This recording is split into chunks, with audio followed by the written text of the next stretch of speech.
کہ مائک ہم جب ساؤنڈ میں شروع کرتے ہیں تو speaker mind got distracted badly else it works fine. ہاں یہ عموماً ہوتا ہے کہ جب آپ ساؤنڈ سسٹم کے ساتھ گفتگو کرتے ہیں تو بعض اوقات جو مبتدی خطیب ہوتے ہیں ان کا دھیان ساؤنڈ سسٹم کی وجہ سے تھوڑا سا ڈسٹریکٹ ہو جاتا ہے، وہ دھیان دوسری طرف چلا جاتا ہے، ان کا ساؤنڈ سسٹم کی طرف جا رہا ہوتا ہے. تو آپ اگر حضور شیخ الاسلام کو دیکھیں تو وہ ایکو بند کرواتے ہیں سب سے پہلے. ایکو کا لیول، کیونکہ ایکو وہ آواز کی ریپیٹیشن آ رہی ہوتی ہے، وہ نعتوں میں قرات میں اچھی لگتی ہے. حضور شیخ یہ دوسرا سوال جو تھا اس کا جواب بھی اسی کے اندر ہے کہ وہ ساؤنڈ سسٹم کی سیٹنگ کیا ہوتی ہے، تو میں اس کا جواب بھی اسی میں دے رہا ہوں کہ ایکو وہ بند کروائیں. وہ کیونکہ آپ کی ہی آواز بہت گونج کے ساتھ اور ریپیٹیشن، آپ نے آدھا جملہ بولا ہے اور اگلا بولنا ہے اور وہ ابھی تک پچھلا ہی سنا رہا ہے آپ کو، تو اس وجہ سے وہ ڈسٹریکشن ہوتی ہے. تو وہ ایکو پہلے آپ سیٹنگ کروا دیں کہ ایکو بند کروائیں اس کی، اور پیور آپ کی ساؤنڈ جا رہی ہو. بیس کوشش کریں کم کروائیں اور آواز انہیں کہیں کہ اس کا ساؤنڈ، اس کی لاؤڈنس کو بڑھائیں اور بیس کو بھی تھوڑا کم کریں. بیس کے ساتھ آواز کھینچی جاتی ہے. یاد رکھیے اس کو سائنٹیفکلی دیکھ لیں، یہاں کچھ یونیورسٹی کے بچے بیٹھے ہوں گے وہ اس کو بہتر انداز میں بتا سکتے ہیں. وہ بجلی کا کرنٹ ہوتا ہے اور آپ جب مائک کے سامنے بیٹھتے ہیں تو وہ کرنٹ، وہ بجلی وہ آواز کو کھینچ رہا ہوتا ہے. تو آپ کی نیچرل ساؤنڈ جو ہے نا وہ اگر آپ مائک کے بغیر گفتگو کریں بعض اوقات وہ بڑی اچھی جا رہی ہوتی ہے، لیکن ساؤنڈ سسٹم وہ کیونکہ بجلی ہے وہ کرنٹ آپ کی آواز کو کھینچ رہا ہوتا ہے.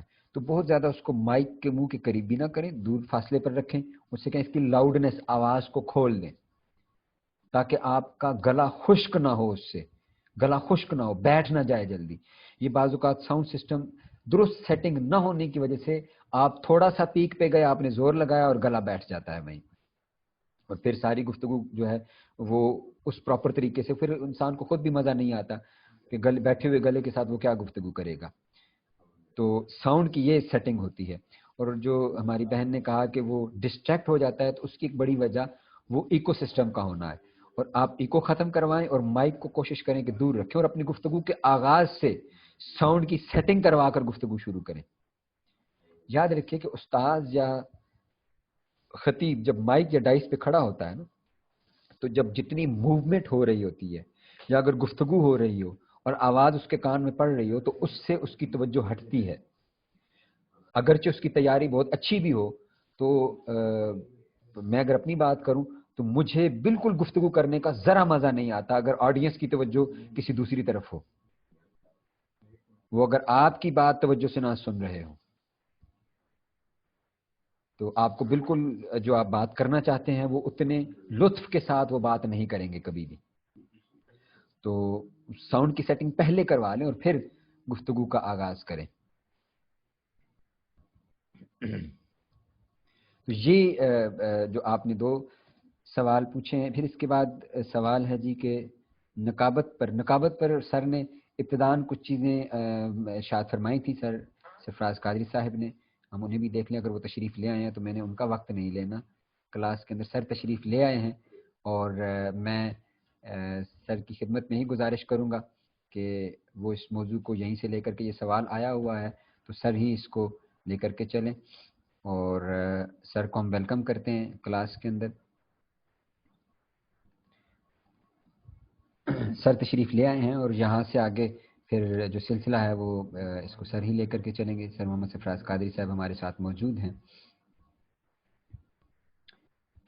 ان سے گزارش ہم نے کی ہے کہ وہ اگر اپنی ویڈیو سٹارٹ کریں اور مائک کو انمیوٹ کر دیں.